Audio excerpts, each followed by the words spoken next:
काजल हिंदुस्तानी की ओर से भारत माता की जय, वंदे मातरम। घोर इंटॉलरेंस के साथ साथ दुस्साहस की मिसाल का एक जीता जागता किस्सा सुनाने आज आपको आई हूं। मैं काफी वक्त से इंतजार कर रही थी कि कोई तो नेशनल चैनल इस न्यूज को कवर करे, कोई तो पत्रकार इस पर खुलकर बोले, कोई तो बुद्धिजीवी आए या कोई तो अवार्ड वापसी करने आए, पर कोई नहीं आया। मुझे ऐसा लगा कि कोई तो सोशल मीडिया पर इस चीज की बात कर ले, पर अफसोस मैं दुखी हो गई ये देखकर कि 8 मई 2021 और आज है 25 मई 2021। 8 मई से आज 25 मई तक इन दिनों में किसी ने भी इस टॉपिक पर कोई चर्चा करना जरूरी नहीं समझा। ये बुद्धिजीवी मुंह में दही जमा के बैठ गए।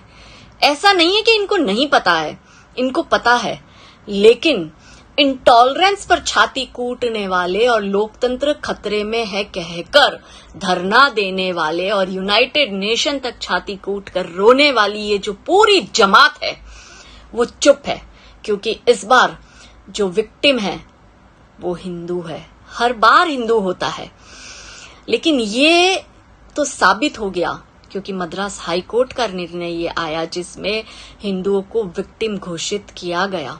और इंटॉलरेंस की चरम पार करती इस घटना को मुझे लगा आपके समक्ष लाना चाहिए, क्योंकि किसी और ने अपना फर्ज नहीं निभाया।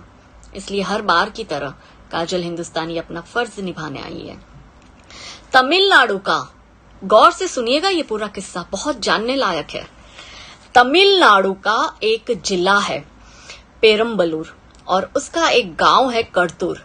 इस गांव में हिंदू जो है वो माइनॉरिटी है, अल्पसंख्यक है, और मुसलमान जो है वो मेजोरिटी में है, यानी बहुसंख्यक है।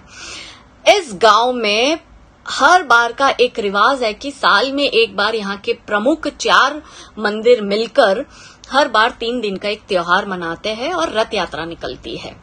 2011 तक ये परंपरागत तरीके से चलता रहा था, किसी को कोई आपत्ति नहीं थी, लेकिन सडनली मुस्लिम जमात ने 2012 में इस त्योहार को, हिंदुओं के इस त्योहार को मनाने के लिए रोक लगाई और वो निचली अदालत में मुस्लिम जमात ने PIL दाखिल करी। निचली अदालत का ये फैसला आया कि कुछ प्रतिबंध के साथ हिंदू ये त्योहार मना सकता है। ना हिंदू को गवारा हुआ, ना मुसलमान को गवारा हुआ, और दोनों पहुंचे मद्रास हाई कोर्ट।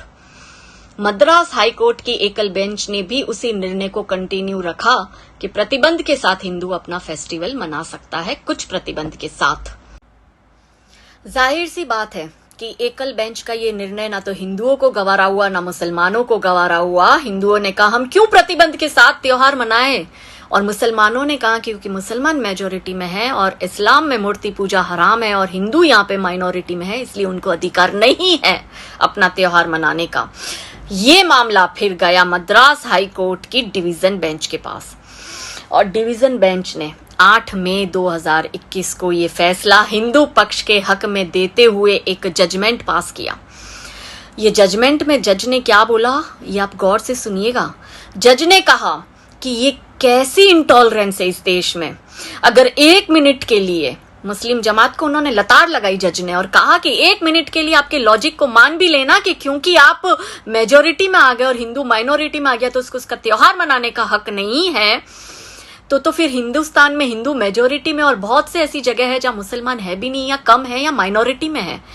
क्या होगा अगर हिंदू इसी तरह से प्रतिबंध मुसलमान के त्योहार पे लगा ले? तो अराजकता हो जाएगी, खून खराबे होंगे, सिविल वॉर होगी, नदियां बहेगी खून की।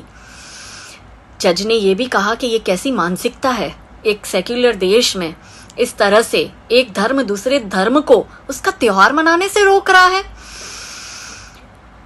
ये जो बात है, ये जो जजमेंट है, ये आंख खोल देने वाला जजमेंट है। जो लोग गांधारी की तरह आंख पे पट्टी बांध के बैठे ना, जिन्हें सही को सही और गलत कहने का दम नहीं रखते, गलत को गलत कहने का, ये आने वाले समय में खतरे की घंटी है, उसकी ओर संकेत कर रहा है कि हिंदू अभी भी सो रहा है, भाईचारे की आड़ में इन भाइयों का चारा बनता जा रहा है। मेरे जैसे लोग आके जगाने की कोशिश करते हैं। मुझे सर्टिफिकेट नहीं चाहिए आप लोगों से, कह दो मुझे एक्सट्रीमिस्ट, कह दो मुझे हिंदू मुस्लिम में आंख लगा रही है, या जो मर्जी कह दो, मुझे कोई फर्क नहीं पड़ता है। मेरा काम है मेरे धर्म की रक्षा करना, मेरा काम है मेरे धर्म को बचाना, मेरा काम है हिंदुओं की आवाज बनना। वो मैं हूं और रहूंगी। लेकिन जो हिंदू अपने ही धर्म से दगा कर रहा है, वो हिंदू देखे इस जजमेंट को, गूगल करे और पढ़े मद्रास हाई कोर्ट की डिवीजन बेंच के इस जजमेंट को, और फिर अपने आप से सवाल करे कि ये कैसा सेक्युलरिज्म है, ये कैसा भाईचारा है, ये कैसी इंटॉलरेंस है एक लोकतांत्रिक देश में, और ये क्यों हिंदू इतना विवश हो रहा है अपने ही देश में अपना त्योहार मनाने के लिए उसको हाई कोर्ट तक जाना पड़ता है। चाहे बात पश्चिम बंगाल में दुर्गा विसर्जन की हो, सरस्वती पूजा की हो, या कैराना में हिंदुओं का पलायन, या दिल्ली में हिंदुओं का पलायन। ये कैसी विडंबना है। संकेत है ये आने वाले दिनों के। हिंदू अभी भी नहीं जागा तो कब्र खोद के रखिए अपनी। जय श्री राम।